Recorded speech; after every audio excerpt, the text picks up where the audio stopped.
In this video, we are going to see the summary and analysis of the poem The Cloud, written by P.B.Shelley. Shelley was a writer from the Romantic era who lived from 1792 to 1822. Now let us see the biography of the poet. Shelley was an English romantic poet, dramatist, essayist and novelist. He was born on 4th August 1792 in Horsham, England. He was educated at Eton College and University College, Oxford. He had two wives. He married Harriet Westbrook in 1811 and she died in 1816. Then he married Mary Shelley in 1816. He died in a boating accident in 1822 at the age of 29. His important works are Ozymandias, Ode to the West Wind, The Mask of Anarchy, To a Skylark, Prometheus Unbound, and The Triumph of Life. The Cloud is a lyric written by Shelley, was published in the 1820 collection Prometheus Unbound, a lyrical drama in 4 acts with other poems in London in August 1820. The poem consists of 84 lines in 6 stanzas. It is written in first person from a cloud's perspective. Here, we can see the world from a cloud's point of view. Actually, the cloud is speaking throughout the poem. Now let us see the summary of the poem. In the first stanza, the cloud is speaking its activities and functions. It says that it brings fresh showers from the seas and rivers for thirsty flowers. It provides shade for the leaves when they sleep during the daytime. It showers down upon buds that open up after being fed in this manner. Sometimes the cloud also brings the hail that covers the green plains with a white coat, but soon enough it dissolves this hail with rain. From this, we can understand the cloud in terms of her functions in the cycle of nature in regards to the cycle of water and the cycle of plant life. The cloud has the power to form rain, to give shelter for vegetation, to awake budding flowers, and to reignite the life of plants. Moreover, the cloud can pelt the world with hail and then choose to melt it with rain. In the second stanza, the poet describes some more of the cloud's activities. He describes the cloud as serene and indifferent to what goes on beneath her, and also describes her as a vessel for disruption and unrest. As the cloud blasts trees with snow and wind, disturbing the mountain tops and rooted trees, she sleeps peacefully and unbothered. The cloud is harboring her counterpart, lightning, who is erratic and restless. The cloud, free and powerful, boasts of all the wonderful things she can do. In this case, the cloud sends the snow, calling it her pillow. Shelley continues to call lightning the cloud's guiding pilot. The cloud discharges bolts of lightning and claps of thunder. The cloud says that thunder is its lover.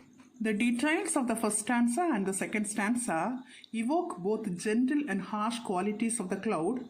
It is not only the agent of nursing baby plants, it also threatens and even destroys the old pine trees. The third stanza describes the cloud's games with the sun. It portrays how the cloud accompanies the sun from dawn to dusk. Shelley calls the sunrise sanguine, depicting an outgoing personality and a reddish color. Here, the sun is compared to an eagle that rests on a mountain peak during an earthquake, joining the mountain for a short time in its movement. The sun sets and leaves the sky with the pink hue of sunset, and the cloud is left to wait until his return.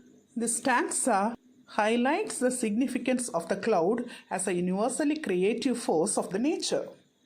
In the fourth stanza, the cloud is talking about the moon. This stanza depicts the movement of the sun over the cloud. The moon is described as being lit by the sun's rays and is seen gliding across the thin clouds scattered by the midnight breezes. Here we can see a lovely picture of the moon as a maiden dancing lightly on the cloud's fleecy floor. The gaps in the cloud line are attributed to minor disturbances by the moon. These gaps reveal the stars that are quickly hidden away by the shifting cloud. Here, Shelley compares the stars to a swarm of golden bees. Then he says that the moon is reflected in bodies of water as the cloud opens up to reveal her. In this stanza, The images of the playful moon and stars evoke the idea of the playfulness of the creative forces like the cloud and its allies.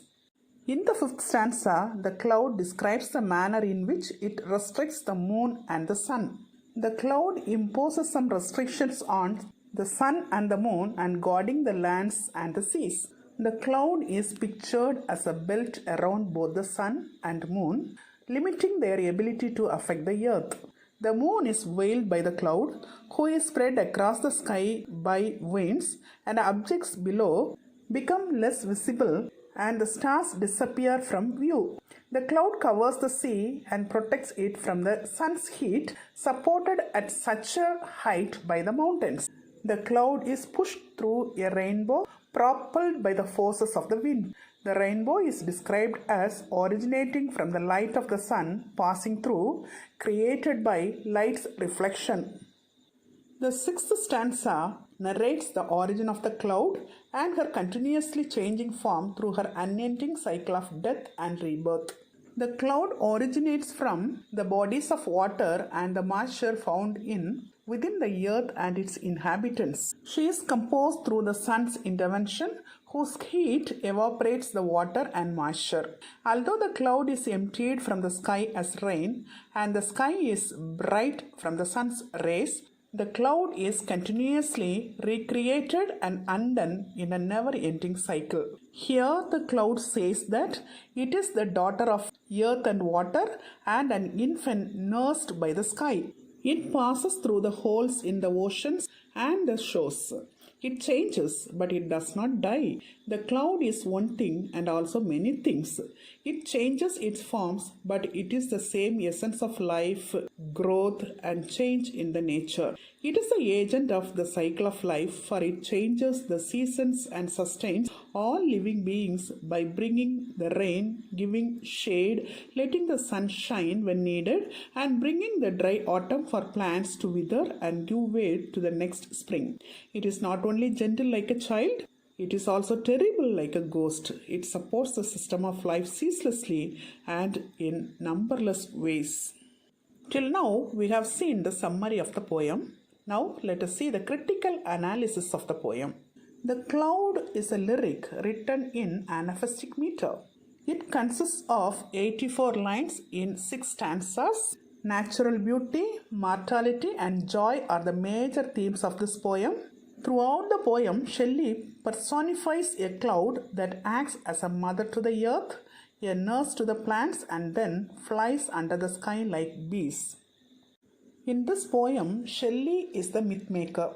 By employing this form of personification, he is able to endow nature with the powers and attributes of immortals. In this poem, the cloud seems to be an immortal minor divinity, and it can do multiplicity of things. It can be a gardener, mother, nurse, bird, thresher, roof, and a baby daughter.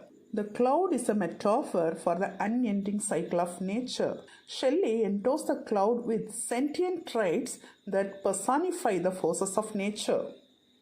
In the cloud, Shelley relies on the imagery of transformation or metamorphosis, a cycle of birth, death, and rebirth. He writes, "I change, but I cannot die." Lightning or electricity is the pilot or guide for the cloud. Lightning is attracted to the jenny in the earth, which results in lightning flashes. The jenny symbolizes the positive charge of the surface of the earth, while the cloud possesses a negative charge. The cloud is a personification and a metaphor for the perpetual cycle of transformation and change in nature. All life and matters are interconnected and undergo unending change and metamorphosis. In this poem, the cloud symbolizes the force and harbinger of revolution. It is the agent of change that inspires one to move from apathy to spiritual vitality. Here, the cloud is personified, angelic, immortal, and mythical. Till now, we have seen the summary and analysis of the poem The Cloud, written by Shelley. Hope you would have understood the poem very clearly. Thanks for listening.